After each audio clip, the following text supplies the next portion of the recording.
Baik, ini adalah chapter yang pertama, introduction, berkenaan dengan materials. So, what are materials? Apa benda materials ni? Easy. Look around. Lihat sekeliling anda. Semua benda adalah materials. Our clothes are made of materials. Our homes are made of materials, mostly manufactured. Glass windows dibuat daripada glass. Vinyl siding dibuat daripada plastik. Metal silverware, ceramic dishes. Sekeliling anda ni adalah materials. Meja dibuat daripada kayu, kaki meja dibuat daripada besi. Lagi apa? Bekas air dibuat daripada plastik. Semua tu adalah materials. Most things are made from many different kinds of materials.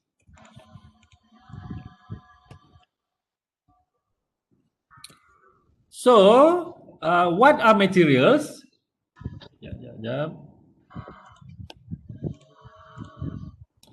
Materials may be defined as substance of which something is composed or made. Jadi, benda yang menghasilkan suatu benda lah, itu adalah materials. Substance of which something is composed or made. Ini adalah dia punya definasi lah. Ada bunyi apa tu? Okey, dan kebanyakan materials ni datang ni daripada earth crust and the atmosphere. Dapat daripada bumi. Bumi kita dapat dia punya minerals lah. Atmosphere kita dapat gas. Okey, contohnya silicon and iron. Silicon ni adalah 27.7% of weight of earth crust. Iron pula ialah 5% weight of earth crust. Jadi silicon ni adalah sejenis materials, iron adalah sejenis materials. Okey, nitrogen, oksigen pun adalah materials. Nitrogen 78.08%, oksigen 20.95%. Daripada udara kita. Okey, itu adalah materials. Materials adalah benda yang menghasilkan benda, substance that are made, that are things are made of. Right? Okay, next adalah material science. Apa dia material science? Material science defined as the study of the properties of solid materials and how those properties are determined by a material composition and structure. Iaitu dia adalah study of properties. Dan kebanyakan dia adalah solid materials. Jadi dalam material science kita belajar berkenaan dengan properties of solid materials. Sifat-sifat solid material. Contohnya besi. Besi yang solid, apa sifat dia? Contohnya kaca. Kaca tu adalah solid, apa sifat dia? Jadi sifat tu dipelajari dalam material science. Okay, macam subjek kita ni asas dia adalah material science lah. Jadi material science yang banyak digunakan bagi design suatu benda. Jadi asas subjek kita ni adalah material science. Dia adalah study of the properties of solid materials. Kemudian properties tu pula diketahui determined by the materials composition and structure. Jadi materials composition ni dan juga structure bagi material tu dia mempengaruhi properties of solid. Boleh faham jadi untuk kita faham properties of solid, kita kena tahu apa composition bagi materials tu. Composition ni bermaksud dalam material tu ada apa. Dan kita kena tahu apa structure bagi materials tu. Dia punya structure. Contohnya di dalam material tu atom dia tu susunan dia macam mana. Jadi itu adalah structure bagi materials tu. So ini asas sebenarnya apa yang kita kena belajar dalam material science. Kita kena study properties of the materials berdasarkan daripada composition of the materials dan juga structure of the materials. Boleh faham Okay. So tiga benda yang penting lah iaitu properties, composition dan juga structure. Right. So apa dia properties ni? Properties ni ada macam-macam. Ada banyak. Kita ada mechanical properties, electrical properties, magnetic properties, thermal properties, optical properties, chemical stability properties, dan macam-macam lagi. Ya. Contohnya mechanical properties ni adalah response to mechanical forces. Ya, contohnya strength dan juga lain-lain lah. Ya. Jadi apa respon material tu ke atas mechanical forces tu, dia memberikan mechanical properties. Contohnya strength of the materials, kekuatan materials tu, ya. Jadi materials tu berapa kuat, ya. Kita contoh pen ni kita tarik, jadi dia tarik, dia tak putus, jadi pen ni mempunyai strength. Dia memberi respon kepada mechanical force yang kita kenakan. Right. Kemudian kita ada electrical properties dan magnetic properties, ni response to electrical and magnetic fields. Thermal properties, they are related to transmission of heat and heat capacity. Optical properties, ini contohnya lah absorption, ya, dia ambil cahaya, transmission of the light, scattering of light. Chemical stability, bila materials tu in contact with the environment. Contohnya corrosion, ya. Bila contohnya besi kena dengan air laut, dia mengalami corrosion. Ya, itu adalah properties chemical stability dia. Right? Jadi properties ni lah yang sangat penting untuk kita pelajari dalam material science. Ya. Jadi properties ni adalah the way the material respond to the environment and external forces. Okey, boleh faham? Jadi seorang yang belajar berkenaan dengan materials, dia kena tahulah suatu material tu apa property dia. Ya. So, why the study of materials is important? Kenapa kita kena belajar materials? Ya, kenapa seorang student design kena belajar berkenaan dengan materials? Okey, sebab production and processing of material constitute a large part of our economy. Ya, penghasilan suatu materials, dia punya proses ni dia membantu kepada ekonomi. Ya. Kemudian engineers choose materials to suit design. Ya, bila awak design suatu produk, awak kena pilih materials apa yang kita nak guna. Ya, jadi sangat penting untuk kita belajar materials tu supaya kita boleh pilih materials apa yang kita nak pakai. Okay. New materials might be needed for some new application. Ya, jadi ada application yang baru, kita nak cari materials yang baru. Ya, jadi kita kena design new materials. Right. Ya, contoh kita nak guna high temperature resistant materials. Ya, kalau nak guna di angkasa lepas, ya, angkasa lepas suhu tinggi, ya. Contohnya untuk space station, Mars rovers, ya, yang digunakan kat planet Mars, dia kena sustain condition in space. Dia kena sustain high speed. Dia mengalami kelajuan angin yang tinggi. Low temperature, ya, sangat sejuk dan juga sangat panas. Kita nak dia strong, tapi kita nak dia light, ringan. Ya, sebab kita nak hantar dia ke angkasa lepas, dia kena ringan. Jadi kita kena tahu materials mana yang memenuhi properties ni. Ya, sebab tu kena study material science. Okay. Next lagi ialah kenapa kita kena study materials, sebab materials ni kita boleh modify dia punya properties.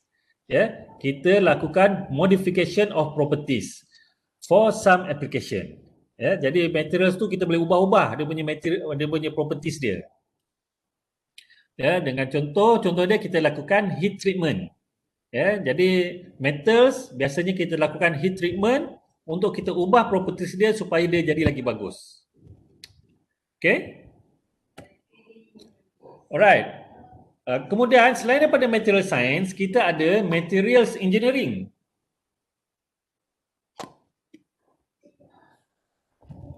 Kita ada materials engineering. Materials engineering ni dia adalah suatu interdisciplinary study that combines metallurgy, physics, chemistry and engineering to solve real world problems with real world materials in an acceptable societal and economical manner. Itu adalah materials engineering. Ya, jadi seorang materials engineer ni dia solve problems. Ya, dengan cara kita pilih materials yang paling sesuai. Right? Jadi dia kena combine banyak ilmu lah. Ya. Dia kena combine metallurgy, physics, chemistry, engineering to solve real world problems. Alright? Jadi seorang materials engineer kena buat benda tu. Ya. Jadi material science ni akan membantulah enable the scientist and engineer to design, select and use materials for specific application and to develop new materials for future application. So seorang materials engineer akan buat semua benda ni. Ya. Ya, jadi satu bidang yang menarik lah. Ya. Sebagai seorang materials engineer ni. Ya. Jadi design engineer pun menarik juga, ya, tapi materials engineer lagi menarik, ya. Sebab dia buat semua benda ni, dia solve problems. Okey. Ada yang berminat nak tukar bidang ke? Materials engineer. Okey, tak apalah, korang dah ambil design kan? Okey. Masalah design pun okey juga. Okey. So, materials engineering ni, ya, material science and engineering ni dia adalah kombinasi kepada berbagai bidang sebenarnya. Ya, dia kena belajar berkenaan dengan physical, ya, physical properties, mechanical properties, electrochemical properties, ya. Ini semua benda yang penting lah tiga ni. Kita panggil dia sebagai science of metallurgy. Ya, dan juga dia kena combine technological, ya. Jadi semua ni termasuk di dalam material science and engineering, ya.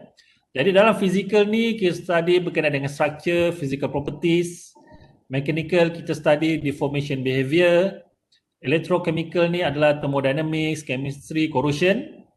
Okay. Kemudian kita combine dengan dia punya teknologi, ya, dia punya extractive. Bagaimana kita nak keluarkan material tu daripada dia punya minerals, daripada bahan asal dia. Kemudian casting, ya, bagaimana kita nak hasilkan produk, ya. Yang ni belajar dalam subjek manufacturing. Korang belajar SEM depan kan? Ya, casting, metal forming, welding, powder, metallurgy, machining ni semua adalah subjek manufacturing. Okey. So semua ni, empat-empat ni adalah bidang yang penting lah dalam material science and engineering.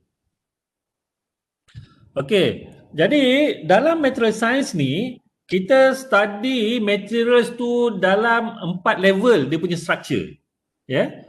Bermula daripada subatomic level sampailah microscopic structure. Ya. 4 level ni dia mempengaruhi sifat sesuatu materials. Ya.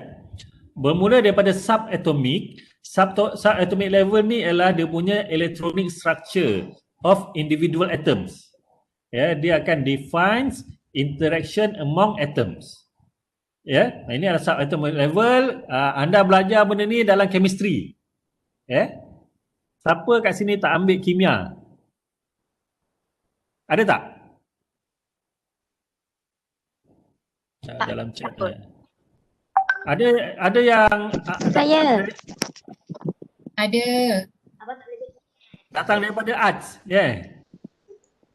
Business. Tak ambil kimia langsung Ada tapi saya drop. Tak ambil. Oh, kesiannya. Siapa yang tak ambil tu? Saya. Kan? Saya tak ambil. Saya tak ambil.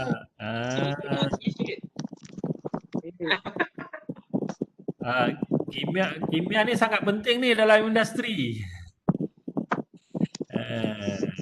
Jadi siapa yang belajar kimia dulu, awak belajar structure of atom kan?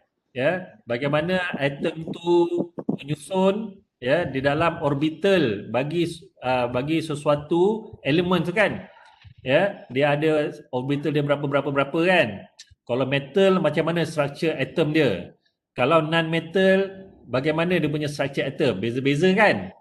Ya. Dia punya structure of atom tu mempengaruhi sifat bagi elements tu. Ya, itu asas kepada material science lah. Ya, Jadi contohnya hidrogen. Kenapa dia bersifat macam gas? Disebabkan oleh dia punya atomic punya structure kan. Lagi contoh je natrium. Kenapa natrium bersifat macam metal? Disebabkan dia punya electronic structure dia. Ya. Jadi dia punya electronic structure mempengaruhi sifat. Itu asas kepada material science lah. Ya. Kemudian kita ada level seterusnya iaitu level atomik. Ya, level atomik ni juga mempengaruhi sifat bagi material juga. Ya, macam mana arrangement of atoms in the materials. Ya. Jadi arrangement of atoms ni untuk metal dia lain arrangement dia. Untuk plastik dia lain arrangement dia. Ya, dia akan mempengaruhi sifat. Untuk metal atom dia tersusun. Untuk plastik atom dia tak tersusun, dia bercampur. Ya. Contoh macam dalam rajah ni adalah susunan atom lah. Kalau anda bayangkan dot hitam ni adalah atom.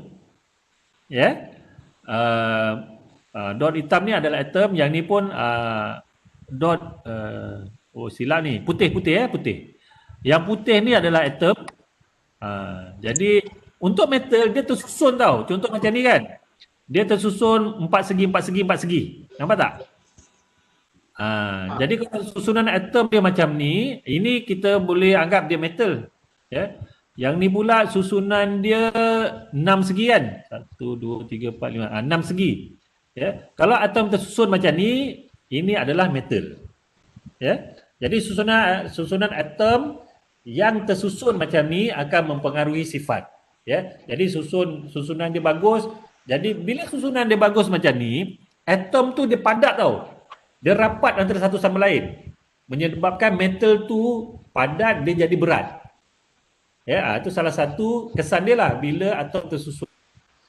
Kalau polimer atau plastik, atom dia terpisah jauh-jauh, dia tak tersusun. Jadi dia tak rapat, dia tak boleh nak rapat. Jadi plastik ni dia ringan. Ya. Jadi susunan bagi atom ni mempengaruhi sifat. Ya. Okey, next punya level ialah microscopic structure.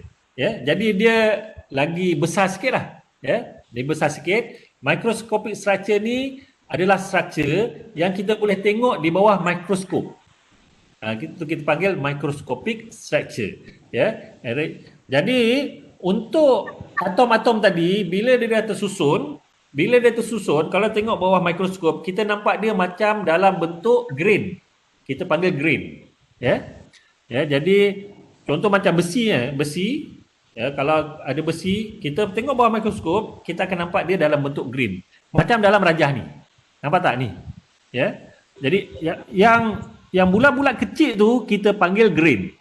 Ya. Kalau kita tengok bawah mikroskop, yang ni dia dah warnakan lah. Kalau dah bawah mikroskop biasanya dia hitam putih lah. Ya. Dia akan bentuk bulat-bulat macam ni. Ya. Ini pun grain juga. Grain yang bentuk rata. Ni grain dia bentuk rata lah. Rata ni biasanya bila metal tu kita gelik, ya, kita gelikkan dan roller dia akan jadi rata macam ni.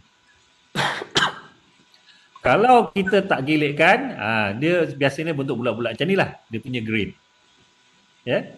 Jadi grain ni adalah kumpulan atom tau. Sekejap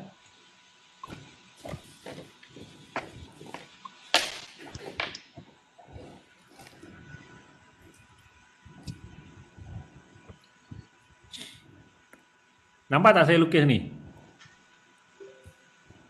Ini grain lah, ni contoh grain ya. Yang ni kalau kita tengok bawah mikroskop. Jadi dalam satu grain ni dia sebenarnya adalah atom-atom. Ya. Jadi atom-atom, dia atom. Sekejap, padam dulu. Atom ni kecil lah, jadi titik-titik lah, titik. Berkumpul menjadi satu grain. Lepas tu sebelah lagi, atom lagi berkumpul, dia menjadi satu grain. Boleh nampak?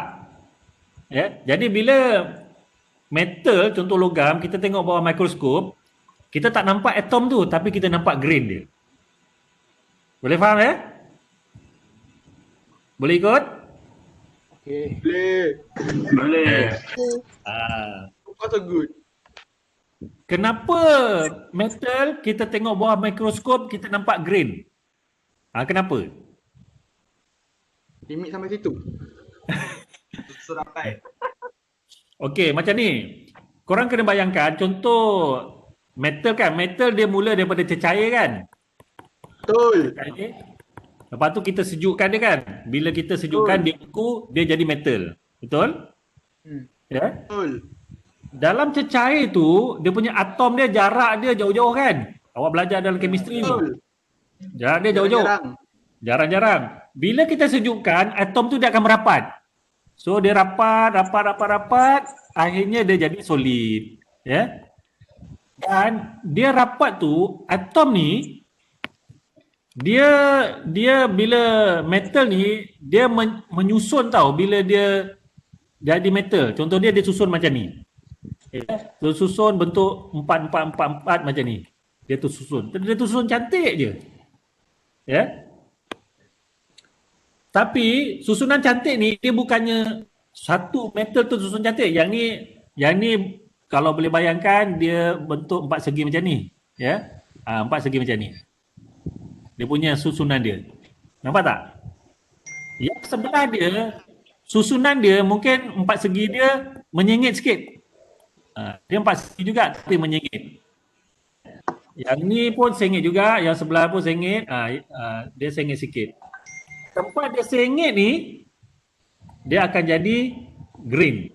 Ini satu grain, yang ni satu grain, yang ni jadi satu grain. Macam tu. Boleh ya? Jadi sebab tu kita dapat bentuk grain seperti macam dalam rajah ni. Okey. Okey. Okey, boleh, bagus. Okey, jadi susunan grain ni dia mempengaruhi sifat bagi metal. Ya, contoh macam ni, yang ni grain dia kecil-kecil. Ada banyak kan? Yang sebelah ni grain dia besar-besar. Tak banyak. Ya. Jadi dia punya sifat dia berbeza. Ya. Kalau grain kecil-kecil macam ni, sifat dia lagi kuat. Dia punya strength dia lagi tinggi. Ya. Kalau grain dia besar-besar macam ni, dia punya strength dia adalah rendah. Okey, boleh So, buat macam ni awak kena faham macam tu je lah Kalau grain kecil, dia punya strength dia tinggi. Kalau grain rendah, dia punya strength dia rendah. Ya, jadi size grain mempengaruhi sifat. Ya, jadi bila satu kecil, strength akan jadi tinggi. Ya, bila size tu besar, strength akan jadi rendah. Itu mempengaruhi sifat. Ya, jadi arrangement of the grains mempengaruhi sifat bagi materials. Okey, next adalah microscopic structure. Microscopic structure ni adalah structure yang kita boleh nampak menggunakan mata. So kita tengok metal tu, guna mata kita je kita boleh nampak dah dia punya structure macam mana. Yang ni adalah yang nampak dengan mata kasar lah. Jadi structure yang kita nampak mata kasar ni pun mempengaruhi sifat dia. Contoh bila kita tengok metal tu, tengok dia ada crack kat situ, ada retak. Jadi kalau ada crack dia senang nak patah. Kalau dia tak ada crack dia kuat. Jadi microscopic structure juga mempengaruhi sifat bagi materials. Okey. Jadi dalam material science, keempat-empat level ni kita kena ambil kira untuk kita tahu sifat keseluruhan bagi materials tu. Okey? Boleh faham Boleh. Right, bagus. So, level bagi structure tu kita guna length scales ni lah. Contohnya angstrom. Angstrom ni paling kecil lah, 10 kuasa negatif 10 meter. Kemudian nanometer 10 kuasa negatif 9 meter, mikrometer 10 kuasa negatif 6 meter, milimeter 10 kuasa negatif 3 meter. Contohnya interatomic distance dia a few angstrom. Dia punya size dia. A human hair 50 mikrometer. Jadi dia level mikrometer lah. elongated bumps that make up the data track on CD. Ya, kalau ada siapa pernah tengok CD, ya, zaman korang ni tak banyak pakai CD lah, tapi CD ni dia ada track atas CD itu, ya, dan besar dia ialah 0.5 mikrometer. Ya.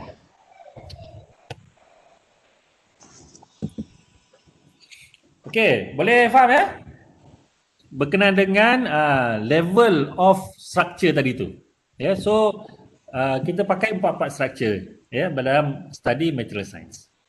Okey. Sekarang saya nak teruskan kepada benda yang lain pula, ya, iaitu the materials tetrahedron. Ya. Materials tetrahedron ni sangat penting lah, ya, bila kita study material. Ya. Apa dia materials tetrahedron? Adalah benda ni. Ya, bentuk tetrahedron ni. Tetrahedron ni macam mana? Dia adalah macam piramid lah, ya. Dia punya base dia segitiga, lepas tu dia ada puncak kat sini. Ya. Jadi dalam matrix tetrahedron dia ada 4 benda yang saling berkaitan, iaitu performance, structure, properties dan juga processing. Ya.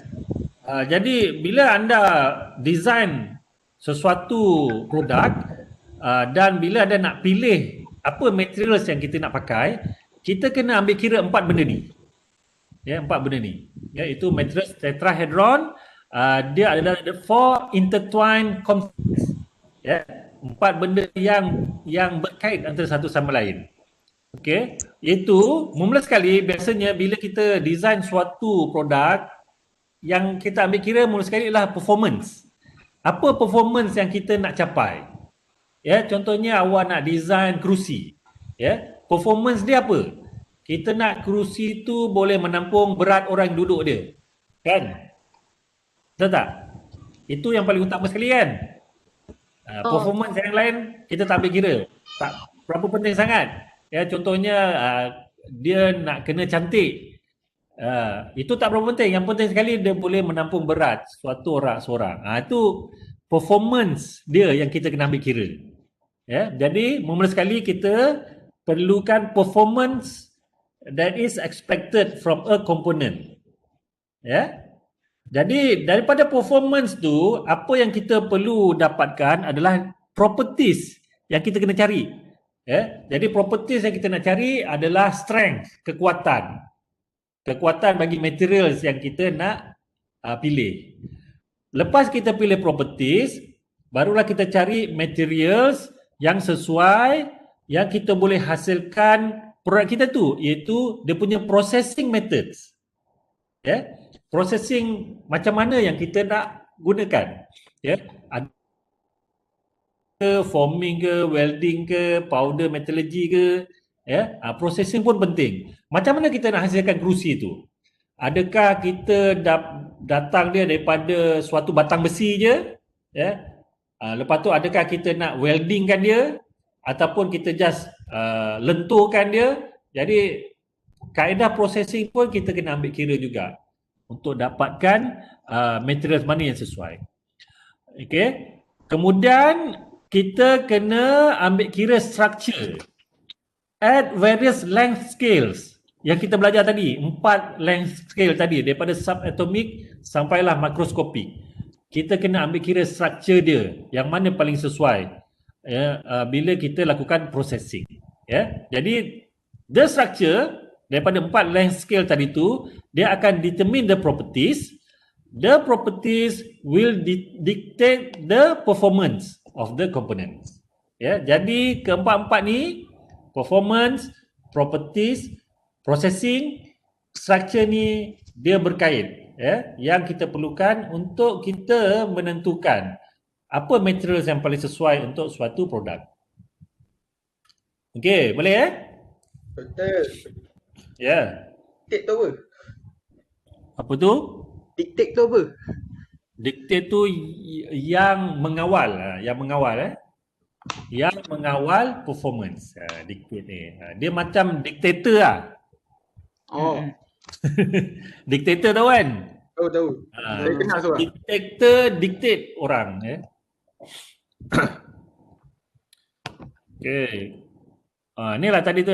So kita mula sekali kita pilih performance. ya, behavior in a particular application. Contoh dia kerusi perlu kuat untuk menampung sesuatu berat. Ya, jadi daripada performance tu kita tentukan apa properties dia. So properties dia adalah kekuatan, strength. Ya, daripada strength tu macam mana kita nak tahu? Kita kena cari material karakteristik yang sesuai. Response to the external stimulus. Ya, jadi properties dia kita kena ambil semualah. Dia punya mechanical properties, electrical, thermal, magnetic. Semua ni kita kena. Deteriorative, ya. Dia senang rosak ataupun tidak. Okay. Next adalah processing. Berapa mudah suatu material tu untuk kita proses, untuk kita hasilkan, untuk jadi kerusi. Dan juga structure. Arrangement of the internal components, ya, kita kena ambil ke empat level length scales yang kita belajar tadi. Okay. Ya, subatomic, atomic, microscopic dan juga makroskopik. Right? Okay. Sebagai contoh, katalah kita punya performance dia, ya, kita nak increase the strength from a metallic materials. Ya, suatu logam tu kita nak tingkatkan dia punya kekuatan. Ya, jadi kaedah dia adalah kita proseskan dia, ya, dengan kaedah sama ada dia ada dua kaedah lah. Sama ada kita lakukan slow cooling ataupun kita lakukan fast cooling. Fast cooling ni adalah quenching lah nama dia. Ya, quenching ni adalah fast cooling. Kita sejukkan dengan cepat. Ya, jadi apa yang kita buat? Kita panaskan metal tu. Jadi kita lakukan slow cooling. Slow cooling ni kaedah dia adalah kita off je oven. Ya, jadi dia akan menyejuk sendiri. Fast cooling iaitu quenching ni kita masukkan dalam air. Jadi akan sejuk dengan cepat. Kesan dia adalah dia punya microstructure. Ya, untuk slow cooling, grain dia akan jadi besar. Ya, jadi ini grain ni yang saya sebut tadi kan. Kalau fast cooling, grain dia akan jadi kecil-kecil. Jadi macam ni. Ya. Jadi dua microstructure yang berbeza ni adalah disebabkan oleh kaedah penyejukan yang berbeza. Ya. Jadi untuk slow cooling, grain besar dia tak kuat. Untuk fast cooling, quenching, grain dia kecil, dia akan jadi kuat. Ya. Jadi benda-benda ni yang akan mempengaruhi sifat, ya. Hasil dia daripada processing, structure, properties, performance, ya. Dia punya processing dia tadi adalah kita panaskan, lepas tu kita sejukkan. Itu adalah dia punya processing. Dia punya structure dia adalah yang ni. Ini dia punya structure, ya. Sama ada grain dia besar ataupun grain dia kecil. Properties ni adalah yang ni. Dia punya strength. Right? Dia punya strength akan mempengaruhi performance. Okay? Ini adalah contoh lah. Okay? Jadi boleh faham ya tu? Jadi performance, properties, processing dan juga yang keempat tadi apa? Structure, ya, structure. Empat tu kan? Empat tu kita kena ambil kira. Bila kita lakukan kita nak pilih material yang paling sesuai. So, bila anda belajar material science ni, apa yang seorang pelajar material science buat? Okay, pelajar material science dia akan design and invent new materials for emerging application. Ya, jadi bila katalah awak belajar material science ni, awak akan invent new materials. Ya, develop new processes for manufacturing materials. Ya, jadi kalau kita ada new materials, kita kena gunakan new processes. Relate structure and properties to processing methods. Ya, work on teams to invent the future. Develop ideas from nanoscale up. Research, publish, travel, study abroad and so much more. Okay, yang ni kalau anda ambil material science lah. Kalau degree awak material science, awak buat semua benda ni lah. Ya. Okay, jadi boleh faham ya? Boleh. Okay, bagus. Jadi so far tu adalah asaslah basic kepada material science. Ya. Jadi berkenaan dengan history of materials, next topic adalah history of materials. Kita akan belajar minggu depan. Ya. Kita stop setakat ni dulu. Boleh? Boleh lah. Sebab saya tak nak lama sangat belajar online ni, dia tak sama macam belajar dalam kelas. Ya. Online ni dia tak boleh lama sangat. Untuk panas doktor. Apa dia? Berapa? Yalah, duduk lama sangat kan. Okey, tapi masa yang lebih ni dalam 1 jam lagi ni, saya nak apa yang awak buat, awak baca berkenaan dengan history of materials. Boleh? Boleh. Ya. History of materials ni ada dalam buku yang saya tunjuk tadi. Mana tadi? Callister, nama dia Callister. Mana buku tadi?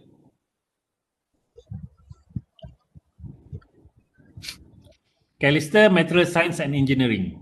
Ya.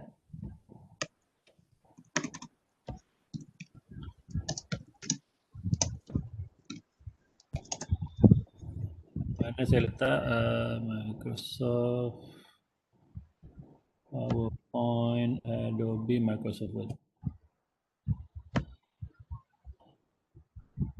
So buku ni Callister Material Science and Engineering.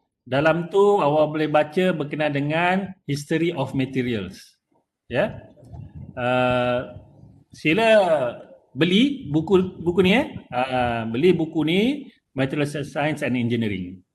Ya. Kalau boleh jangan download lah download daripada internet. Ya, walaupun ada, ya, beli. Ya, barulah ilmu anda berkat sikit lah kan. Ya.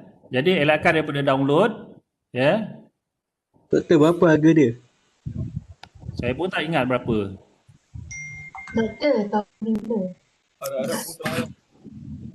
Boleh Tahun 2000 berapa? Tak salah-salah yang edisi yang paling latest adalah 2006. 2006. Doktor, Hmm. tu buku sama dengan kalau saya ada abang yang ambil mechanical engineering pun ada belajar material. So sama tak?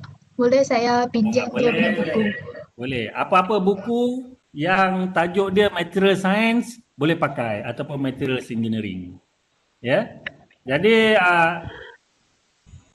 sebenarnya elakkan daripada download lah. Contoh dia library Genesis ni, nampak tak? Nampak? Yang ni yang perlu awak elakkan lah daripada awak download daripada sini. Ya. Jadi jangan guna kaedah saya ni tau. So dalam ni pun ada. Boleh download. Ni Callister ni, nampak tak? Ya. Nampak. Callister ni, Callister dia ambil yang 2006. Jangan ambil yang ni lah. Elakkan daripada download macam yang saya buat ni. Beli, beli. Ya. Tapi yang ni, yang saya buat ni, pilih yang ni, get yang ni, bolehlah tengok ya. Tapi jangan buat ya, jangan buat. Ini saya tunjuk contoh je. Benda-benda yang perlu dielakkan download daripada internet. Ya. Jadi kalau buat tu boleh dapat juga macam yang saya buat ni. Ini saya dah buat dah ni. Saya ada buku ni kat office, tapi sebab tak boleh pergi office, terpaksa lah buat macam ni ya. Ini yang Material Science Engineering and Introduction daripada Callister. Alright. Saya nak awak baca yang ni untuk bahagian chapter 1 introduction ni. Ya, kat sini ada historical perspective kan? Ya, sila baca historical perspective tu. Yang ni boleh nampak tak? Tak nampak. Tak nampak kejap Tak saya nampak ulang sekali. apa-apa. Nampak. Tak Saya nampak green. Saya ulang lagi sekali.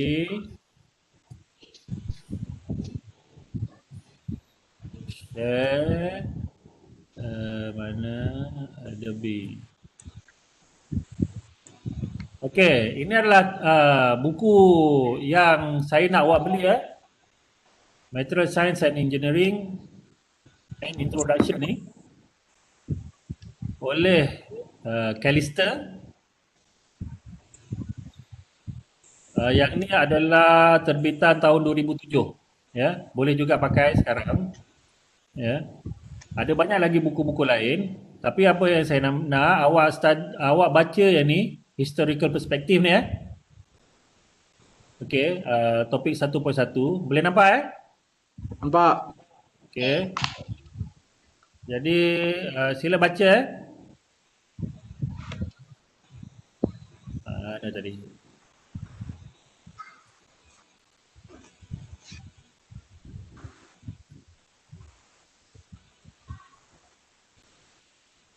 So sila study bermula daripada muka surat 1 ni. Ya, baca historical perspective. Ni Material Science and Engineering. Ini semua yang saya ajar tadi lah. Why study Material Science and Engineering. Dan juga Classification of Metals. Classification of Materials. Yang ni adalah preparation untuk kelas minggu depan Semua ni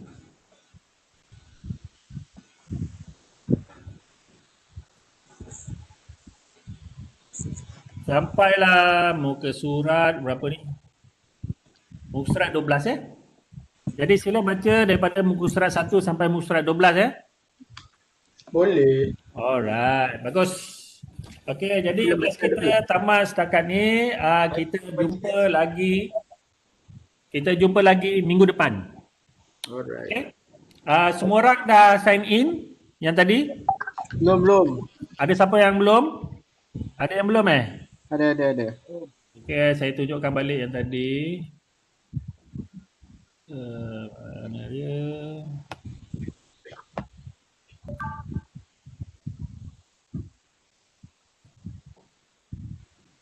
Ini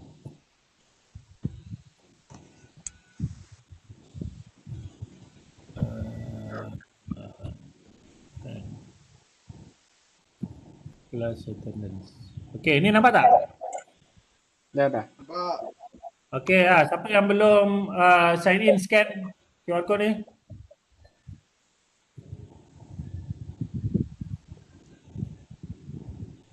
Dapat tak? Macam tak dapat dia. Saya refresh jap.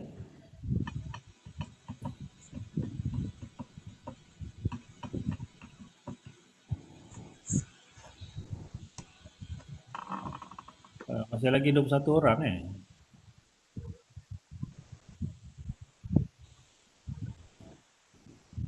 Lama.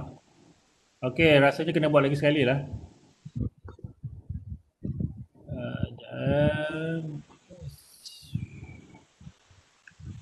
Baik yang ni. Okey, slide in.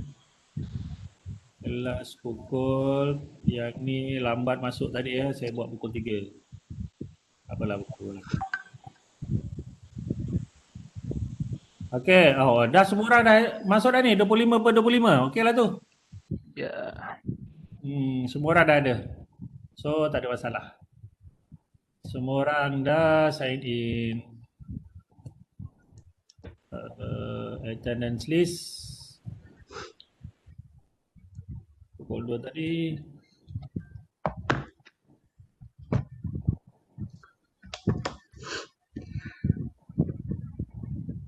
Tak keluar.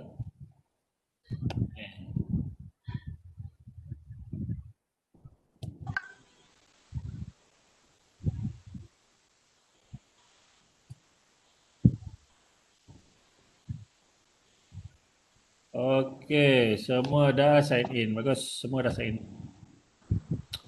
Okey, jadi kita tamatkan kelas setakat ni. Jadi kita jumpa lagi pada kelas minggu depan pukul 2 Alright.